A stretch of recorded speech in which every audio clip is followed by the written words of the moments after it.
Hello friends, welcome back to my channel. तो आज हम बात करेंगे एनबीएफसी सेक्टर के फंडामेंटल एनालिसिस के बारे में कि कैसा इनका बिजनेस चलता है, कौन सा कहाँ से इनको प्रॉफिट आता है, कहाँ पे इनका फंड्स जाता है, कहाँ से इनको रेवेन्यूज मिलते हैं और कहाँ हमको इन सेक्टर्स के स्टॉक्स में इन्वेस्टमेंट करना चाहिए और कौन है सेक्टर का हीरो या फिर ज़ीरो। तो चलिए, वीडियो को शुरुआत करने से पहले मैं आपको बताना चाहता हूँ कि अगर आपने मेरे चैनल को सब्सक्राइब नहीं किया है तो सब्सक्राइब कीजिए, बेल नोटिफिकेशन को दबाना बिल्कुल ना भूलिए ताकि आपको मेरे वीडियोस के नोटिफिकेशंस मिलते रहे। तो चलिए दोस्तों, हम वीडियो की शुरुआत करते हैं। तो सबसे पहले मैं आपको बताना चाहता हूँ कि एनबीएफसी सेक्टर होता क्या है। तो एनबीएफसी सेक्टर का मतलब होता है, सिंपल भाषा में एनबीएफसी मतलब होता है नॉन बैंकिंग फाइनेंस कॉरपोरेशन।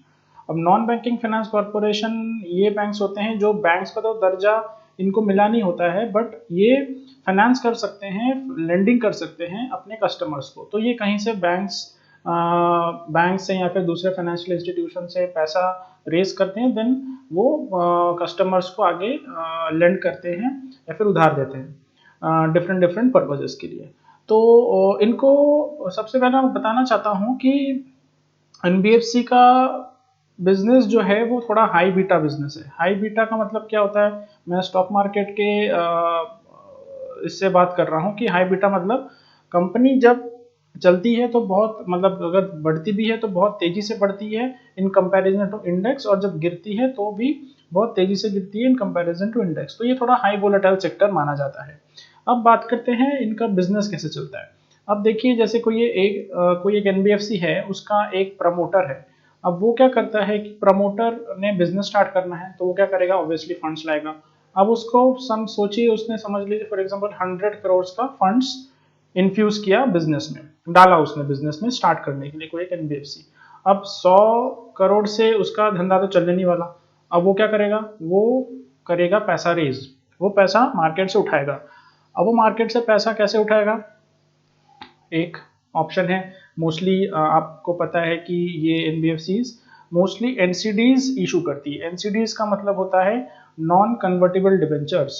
अब नॉन कन्वर्टिबल डिबेंचर्स ऐसे इंस्ट्रूमेंट्स होते हैं जहां पे ये म्यूचुअल फंड से या फिर दूसरे फाइनेंशियल इंस्टीट्यूशन से, इंश्योरेंस कंपनी से, रिटेलर से, जैसे नॉर्मल इन्वेस्टर्स होते हैं आप जैसे हम जैसे, तो वो क्या करते हैं, एनसीडीज अपने इशू करते हैं पब्लिक को। पब्लिक मतलब मार्केट में इशू करते हैं। अब वो एनसीडीज की इशू करते हैं, मे बी एट आपको एक वो फिक्स्ड इंटरेस्ट रेट देते हैं, जैसे 9% या फिर 9% टू 11% का एक मोटा मोटा एक एवरेज उनका रेट होता है जहां पे वो एनसीडीज को इशू करते हैं फंड्स रेज करने के लिए। अब ये जब फंड्स रेज इनको 9 to 11% में इशू करते हैं, अब इनको तो ये देना है, आपका आपने जैसे सब्सक्राइब किया है, आपने एनसीडीज खरीदा है, तो आपको तो 9 to 11% मिलना है। अब ये फंड्स को क्या करेंगे, ये फंड्स को वो डिस्ट्रीब्यूट करते हैं लोगों में जिसको पैसे की जरूरत है। अब वो क्या करते हैं, डिस्ट्रीब्यूट करते हैं इकोनॉमी में या फिर जिसको पब्लिक में, रिटेलर्स को, डिफरेंट डिफरेंट एवेन्यूज में। तो ये क्या करते हैं, डिस्ट्रीब्यूट करते हैं 18 से 36% के बीच में। डिपेंड करता है, वेरी करता है ये किसको दे रहे हैं, कहाँ पे दे रहे हैं, उसके रिस्क प्रोफाइल क्या है, उसके हिसाब से ये रेट्स डिसाइड होते हैं। बट मोटा मोटा आप एक ऑन एन एवरेज 18 से 36% के बीच में ये रेट होता है। अब इनकी रेवेन्यू जनरेट कहाँ से होती है, इनका जो रेवेन्यू होता है ये इसका डिफरेंस होता है। जैसे आप उसने 9 से आप पकड़ के चलो, आप 10% राउंड फिगर मान लो, और 10% तो उसने उधार दिया, 10% पे उसको मिला, मतलब उसने एनसीडीज 10% पे इशू किया और उसने डिस्ट्रीब्यूट किया फंड्स आगे 20% पे।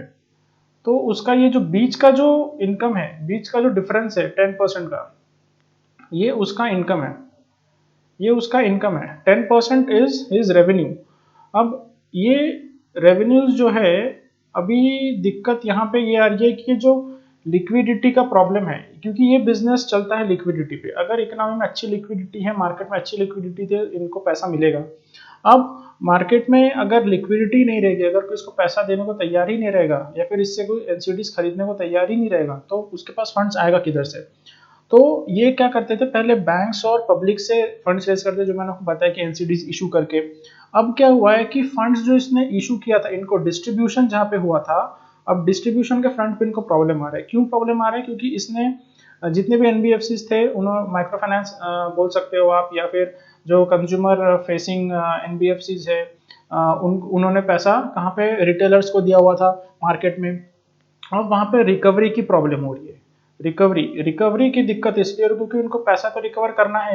इन्होंने जो ये लेंडिंग की हुई है 18, जैसे मैंने आपको इस केस में बताया 20%, तो इसको 20% इनके पास अगर आएगा नहीं तो इनकी इनकम कहाँ से होगी, क्योंकि इन्होंने इनको तो ये 10% देना ही है। ये 10% तो फिक्स है। आपने जो एनसीडी जिन्होंने परचेज किया उसको तो 10% देना ही है। अब ये 20% अगर उसको नहीं मिलेगा, 20% का पैसा नहीं मिलेगा तो उसको बीच में जो नहीं मिलेगा वो उसका लॉस है।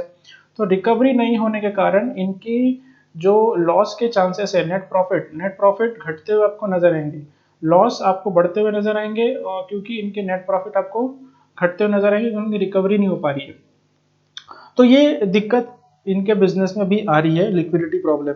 अब ये एनबीएफसी देते किसको है पैसा? अंडर प्रिविलेज लोगों को, जो रूरल प्लेसेस में रहते हैं, जहाँ पे बैंक्स पहुंच नहीं पाते हैं, यहाँ पे बैंक्स की रीच नहीं है, या फिर जो ऐसे रेडी वाले होते हैं या फिर छोटे व्यापारी होते हैं जिनको बैंक से आसानी से लोन नहीं मिल सकता, तो वो एनबीएफसी के पास जाते हैं और एनबीएफसी इनको हाई रेट ऑफ इंटरेस्ट पे, ये जो मैं बता रहा हूँ 18 से 36% का जो दायरा होता है उसमें वो ऑफर करते हैं लोन, क्योंकि उनको तो जिनको लोन लेना है उनको तो कहीं से मिलना नहीं है, बैंक से बैंक से मिलना नहीं है, तो वो क्या कहाँ पे जाएंगे अपने बिजनेस को या फिर अपनी जरूरत को पूरा करनी है। तो ये एनबीएफसी उनके पास आते हैं और ये उनको ऑफर करते हैं loans at the higher rate of interest.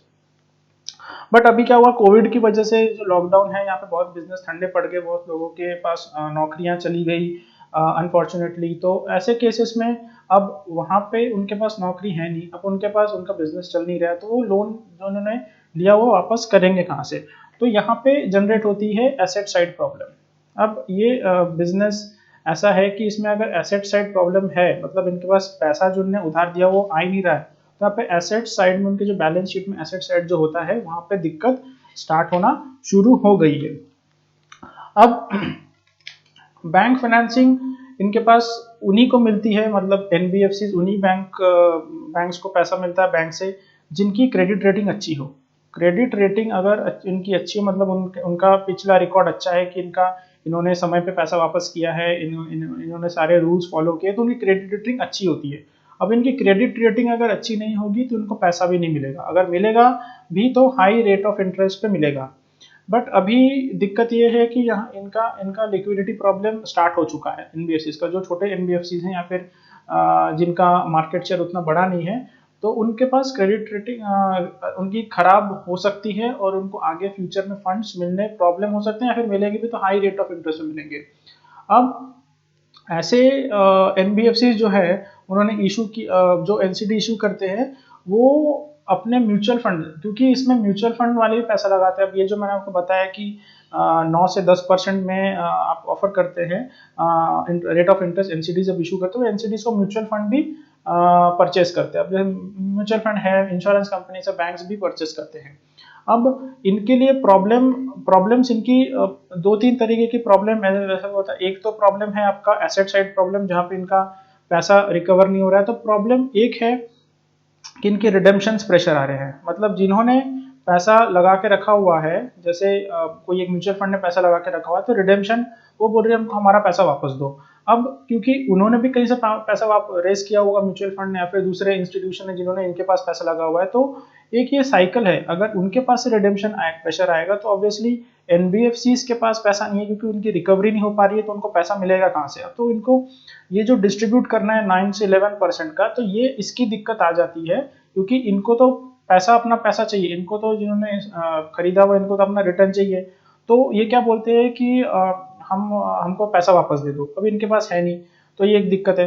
दूसरी दिक्कत कहाँ पे आती है कि एनसीडी से नया फंड कुछ नहीं आ रहा है। मतलब मैंने आपको बताया कि फंड्स रेस करना थोड़ा मुश्किल हो रहा है, क्योंकि लिक्विडिटी प्रॉब्लम है मार्केट में, क्योंकि कोई भी पैसा अभी ऐसे जगह पे नहीं अटकाना चाहता है, या फिर क्योंकि कुछ भी दिक्कत हो सकती है। क्योंकि अगर इसने पैसा लगाया है इस एनबीएफसी में, तो एनबीएफसी के पास कुछ भी लिक्विडिटी प्रॉब्लम हो सकती है, और समझ लो उसमें कुछ आ जाए तो जिसने पैसा लगाया तो उसका पैसा तो अटक गया।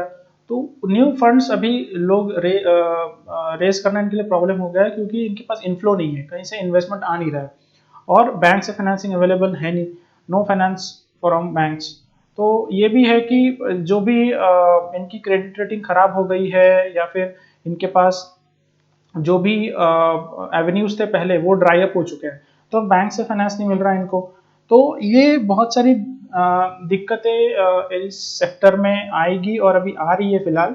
आपने जो फ्रैंकलिन टेम्पल्टन का जो केस था उसमें भी उन्होंने रिडेम्पशंस मांगे थे, तो वहाँ पे प्रॉब्लम हुई थी, पूरे लिक्विडिटी प्रॉब्लम की इशू हुई थी।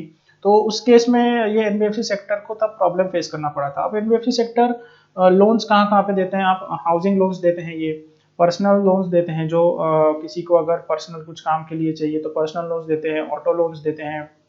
उसके बाद बिजनेस लोन्स देते हैं, जो स्मॉल बिजनेस ओनर्स होते हैं जिनको डेली वेज अर्नर्स होते हैं उनको देते हैं ये लोन्स। तो यहाँ से प्रॉब्लम स्टार्ट हो, मतलब ये जो सेक्टर्स है, पर्सनल हो गया, ऑटो हो गया, बिजनेस हो गया, बिजनेस नहीं चलेगा तो उनके पैसा वापस कहाँ से करेंगे।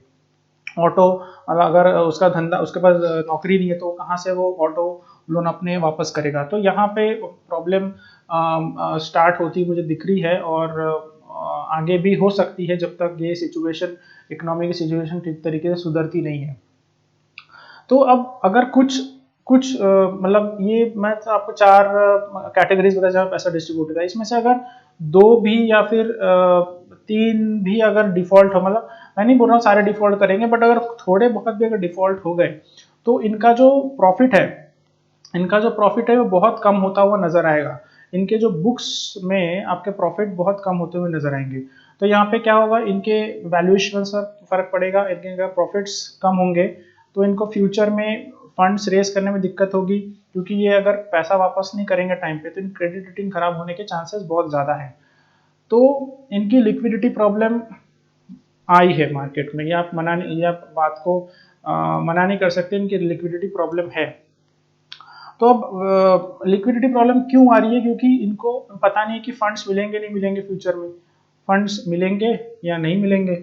बैंक फाइनेंस इशू है, बैंक फाइनेंस आपको पता है कि बैंक फाइनेंस नहीं मिल पा रहा है, तो ये एक एनबीएफसी सेक्टर के लिए इशू है। अभी दूसरा, म्यूचुअल फंड्स जो एनसीडीज बाय करते हैं, वो म्यूचुअल फंड ने पैसा लगाना बंद कर दिया है इन एनसीडीज में, जो आफ्टर आप बोल सकता है डीएचएफएल या फिर फ्रैंकलिन टेम्पल्टन के केस आए थे तो उसमें भी दिक्कत हुई थी सेक्टर को। तो अब एनबीएफसी क्या करते हैं, एनबीएफसी को तो अपने जहां से उसने बैंक से अगर पैसा रेस किया हुआ है तो उसको तो पैसा वापस करना है समय पे। बैंक्स को समय पे पैसा वापस करना ही है इनको। अगर ये समय पे पैसा वापस नहीं करते हैं, जैसे फॉर एग्जांपल आज उनकी मैच्योरिटी डेट है और उनको आज आज उनको डिलीवर करना है पैसा बैंक को, या फिर कहीं और जहाँ से उसने पैसा रेस किया है, बॉन्ड्स के थ्रू या फिर बैंक्स के थ्रू, तो उनको तो पैसा मैच्योरिटी डेट पे वापस करना ही है। अगर ये नहीं करते हैं, अगर ये मैच्योरिटी डेट पे पैसा वापस नहीं करते हैं, तो इनके जो रेटिंग्स है इनको डिफॉल्ट घोषित कर दिया जाता है। इन्होंने अगर पैसा डेट पे वापस नहीं किया तो इनको डिफॉल्ट घोषित कर दिया जाता है, और डिफॉल्ट अगर घोषित कर दिया गया तो इनकी क्रेडिट रेटिंग खराब हो सकती है। क्रेडिट रेटिंग अगर एक बार खराब हो गई तो आपको फंड्स मिलने मुश्किल हो सकते हैं। अब फंड्स मिलने अगर प्रॉब्लम हो गए तो इनकी लिक्विडिटी प्रॉब्लम आएगी। लिक्विडिटी प्रॉब्लम अगर आती है तो इनको रिडेम्पशन प्रेशर भी आएंगे, और अगर रिडेम्पशन प्रेशर आएंगे तो ये सामने जो उन्होंने पैसा, मतलब रिडेम्पशन प्रेशर क्यों आएंगे, क्योंकि अगर जिनको ये पैसा दे के रखा हुआ है तो वहां से रिकवरी मुश्किल हो जाएगी। तो रिकवरी मुश्किल होगी तो आप सामने रिडेम्पशन आप दे नहीं पाएंगे। तो ये पूरा एक साइकिल है, साइकिल ऑफ, मतलब आप चेन बोल सकते हो, जहाँ पे ये पूरा मामला चलता है लिक्विडिटी की वजह से। और जब तक ये सुधरेगा नहीं, जब तक यहाँ पे इसको हेल्पिंग हैंड्स नहीं मिलेंगी कहीं से, तो वहाँ पे इनको दिक्कत आ सकती है। अब हमको पता है कि एनबीएफसी या फिर फाइनेंस सेक्टर का एक ही भगवान है, या फिर आप बोल सकते हो बचाने वाला है, तो वो है, हम बैंक्स की भाषा में जहाँ बोलते हैं lender of last resort is RBI. तो वहाँ पे है, हम इस एनबीएफसी के केस में हम यूज करेंगे saver of the last resort, मतलब मुझे कौन बचा सकता है आखिर में। अब आरबीआई है भैया भगवान हमारा सबका, फाइनेंशियल इंस्टीट्यूशंस का। तो आरबीआई जब तक अगर बीच में नहीं आता है, वो अगर एक स्पेशल विंडो प्रोवाइड करे ताकि लिक्विडिटी की प्रॉब्लम थोड़ी कम हो सके एनबीएफसीज के लिए, तो उनको ये एक वे हो सकता है कि ये सिचुएशन थोड़ी सुधरे मार्केट में। या फिर कुछ प्राइवेट बैंक्स को ये अलाउ कर सकते हैं कि आप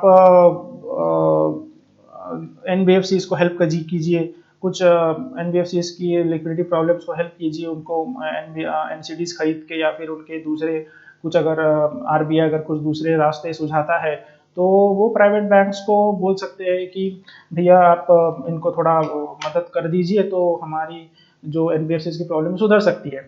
तो ये मैंने आपको बताया कि सारा एनबीएफसी का बिजनेस होता किस तरीके से, उनकी प्रॉब्लम्स क्या क्या है, कहाँ पे लोन्स प्रोवाइड करते हैं, ताकि आपको एक ओवरव्यू मिले।